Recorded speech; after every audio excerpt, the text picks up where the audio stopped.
Okay, greetings and welcome, collective. My name is Bima, and this is Vibrational Guidance Over Truth, a tarot and oracle channel where we just practice using our intuition by looking at the synchronicities from the colors, images, numbers, and stated guidance on the cards. Each week on this channel, the theme changes, and this week the theme is looking at ancient Mesoamerican cultures and past life experiences from the soul. So we have a Mayan oracle, a Toltec oracle, and also because it's the summer season, we're using the oracle of the radiant sun. So we're going to hop straight in and look at what the messages are. Remember, as always, take what resonates, leave what does not. This message and none of my messages are ever rooted in performance, prediction, or perfection. Everything is just rooted in love to help the collective. And if you were wondering, no, I do not reinsert cards once they have shown up in a reading. All decks have been cleansed, so let's go ahead and begin. So our first question for the collective is, what ancient wise information is meant to be reclaimed right now? From our Toltec oracle, what ancient and wise information is meant to be reclaimed right now? Can we get one card for what ancient wise information is meant to be reclaimed right now? I'm hearing shuffle it again, so we will. What ancient and wise information is meant to be reclaimed right now? Thank you. Okay. What ancient and wise information is meant to be reclaimed right now? Okay, we have three things coming from our Toltec oracle. We have the lizard, we have the dragon, and we have the eagle, all in the reverse. So like the first message, and let me just make sure, I was not pulling these in the reverse. We're going to see what is meant here. So for the lizard, on page 69, which might be a little fun for some of you. All right, it says the lizard watches over the temple. She is always alert and wise. She knows how to guide those who dare to travel into the unknown regions of the soul.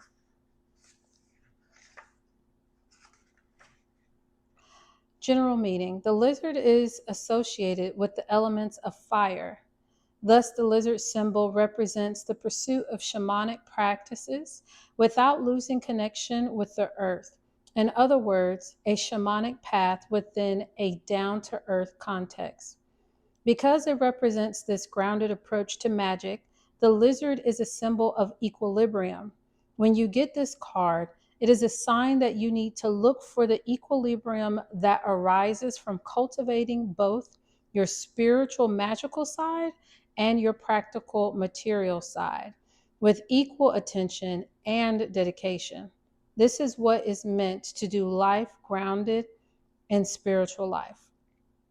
So the fact that this came out in reverse is a confirmation that some within the collective, if you're resonating with any of those messages, have not been balancing your spiritual magical learning and your practical physical life. I know there's a phrase out there that goes, to be so spiritually minded, you're not earthly good. That is a delicate line to, in this definitely carnally set up world, to tread gently, because the magical, the unseen is very real and has a huge impact. However, it is for us to balance. So we can't be so engaged in prayer and meditation and fasting that we don't get up and take care of our dog or go to work or take care of our children. Now for the dragon, it says, your strength may be your weakness and your weakness may be your strength. The dragon is your own energy, manifested through your personal qualities and behavior. The energy of the dragon can serve either your talents or your weaknesses. It usually works in both ways. But the dragon is a single entity. It is just energy. It is telling you that both sides of you, what you like and what you don't, are made of the same energy.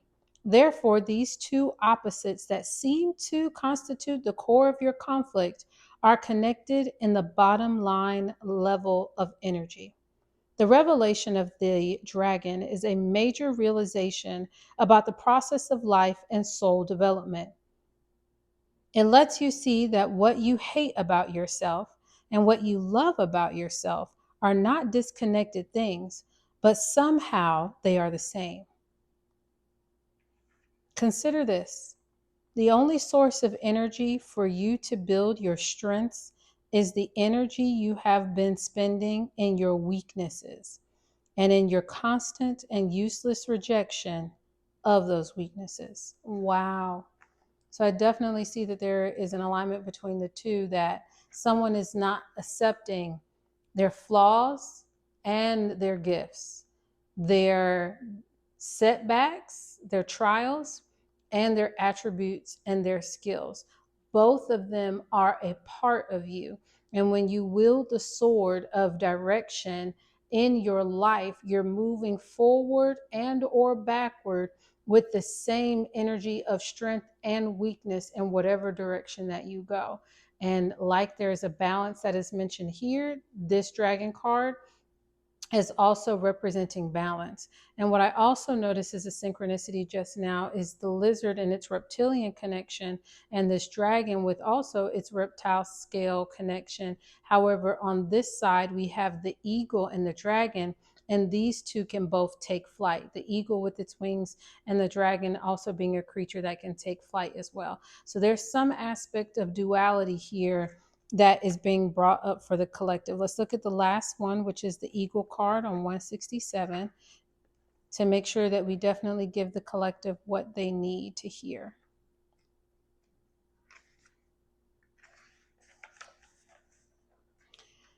For the Eagle, don't be afraid of how high you can fly. No matter how high, flying high is your fate. Haven't you discovered yet? From the day you were born, your beautiful spirit has been made for those heights. Native peoples of the American continent felt so much fascination for the eagle that without doubt it was the number one sacred animal among them. The ancient Toltec were no exception. For them, the eagle was the classic representation of elevation in every possible sense. Their adoration for the eagle was related to the adoration of the sun, which was considered the sacred governor of the world. The eagle represents the freedom of elevation from what is low through your own effort. Getting the eagle card means that you need to and can elevate yourself from whatever is oppressing you, no matter how low you think you are. The freedom of the eagle spirit portrays a self liberation process that isn't directed against any exterior enemy.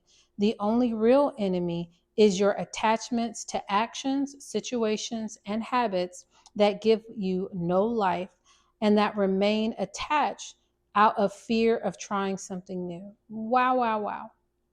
I'm just going to read what it says next. The eagle's voice says, "You can stop the habit that is killing you now. You can leave the person who does not respect you now. You can leave a job that is killing your spirit. You can start now experiencing the life that your spirit longs for. You can stop hurting your body by eating in a way that you know isn't good for you.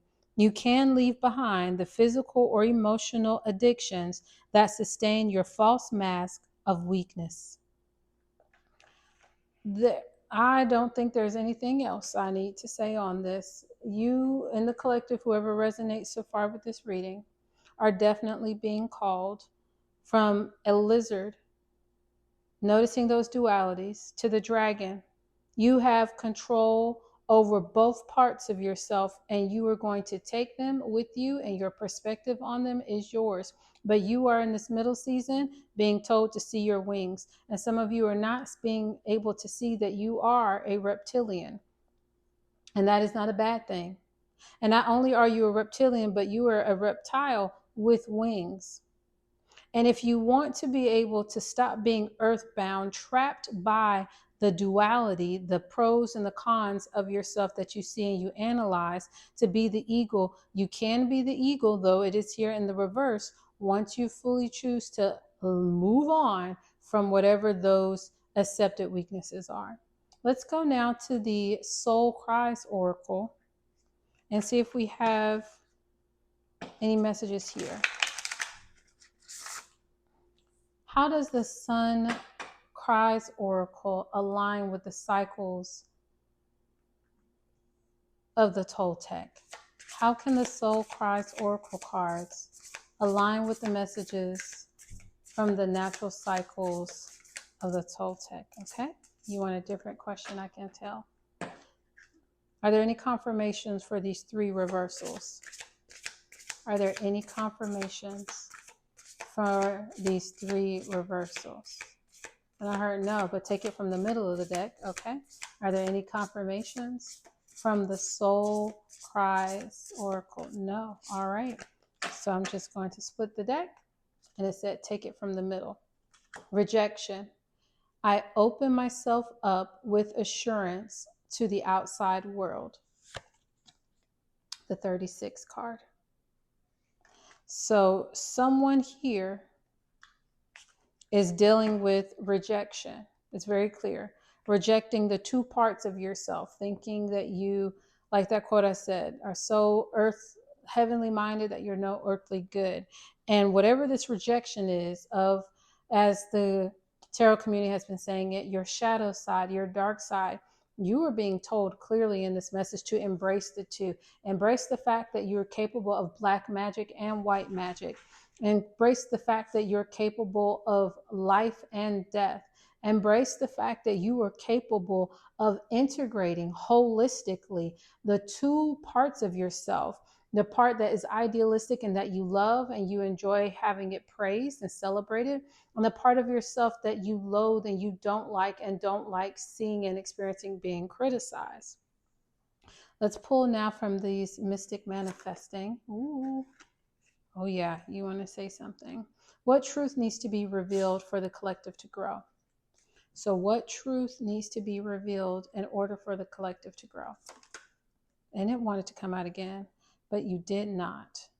And I'm going to take it because that's the second time the second card tried to come out. Maybe that is important for someone in the collective. Second time, second card. Okay. So what tried to come out first and second time? It says rhythm of life. Feel manifestation as a sacred dance with the universe. I move in time with spirit. So again, movement, the lizard, the dragon, the eagle. Some of you are in a season of needing to move from the dichotomy is what I heard. I was going to say duality, but looking up, what is the dichotomy that you have? What is your dogma around manifestation? And you need to dance with that. You need to put rhythm to it, poetry to it, rhyming to it. As it says here, rhythm of life. There is a flow with the pedal that allows for the forward movement on a bike to feel comfortable and rhythmic and at ease. And some of you are being asked and drawn to figuring out what that rhythm is, of accepting that catty dark side of yourself and knowing that it has a time and a rhyme and a reason to come up, and that peaceful, elegant, graceful, silent part of yourself. And we have two here in the reverse over the dragon specifically. Divine protection. Your angels and spirit guides are on call to assist you always. The universe has your back.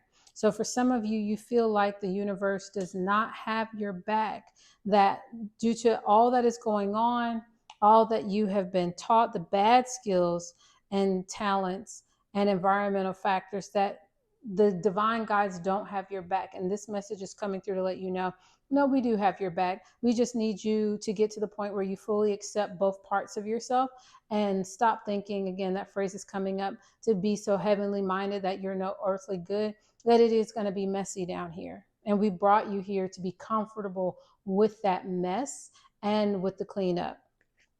And we have here treasure within. Connect to your authentic self and let your genuine heart lead you. I stay true to my values. So, some of you, again, are not connecting with your authentic self, which is what these three cards have been saying, which is your yin and your yang, your masculine and your feminine, your logical and your emotional, your moving and your stillness. And your values are what you're being asked to reevaluate. Do you value more being on the ground, or do you value more being in the air? And you got to balance the two, regardless of acknowledging what you value more. Let's get one more message from our past life oracle card. Let's get one more message. Where is their past life burnout with this? So I'm sure that this is wearing someone down. Where can they see that this message is a confirmation of a past life experience? So how, thank you, is any part of this message connected with a past life experience? And it was just 1616 on the video timer if someone is interested in that spiritual meaning. So we have one message that came out, and it's in the reverse Egypt. And I know I personally loathe this, that so much in the collective people talk about this connection with Egypt and Egyptian history. And that's not the case for everyone. But Egypt came in the reverse. So some of you were wondering, do you have a connection with Egypt? And the answer right here is no. Your divine protection is not an Egyptian lineage. And so if you've been speaking to, praying to, calling on any myriad of different Egyptian gods, that is not your call, that is not your path. And maybe that's why you feel like there isn't any divine protection or connection, because you have been reaching out to a god or a deity or a certain cultural lineage that is actually not yours. I know personally from my extensive study with history that there is a strong connection between the Toltec and the Olmec and the Mayan and Egyptian and different African cultures. But just because there is a connection from the past of their travels with each other, it does not mean that that is someone's ancestral or bloodline lineage, that when you call or speak to or pray to or petition that particular cultural background, that your prayers or your thoughts, your mantras or your affirmations are met and heard. So that's for a particular group of you, is you're being called clearly now to reject and open up, and the assurance of your outer world rhythm will start manifesting and showing itself to you as you affirm the blendedness of your inside world. I hope this was able to help someone in the collective. Have a good one.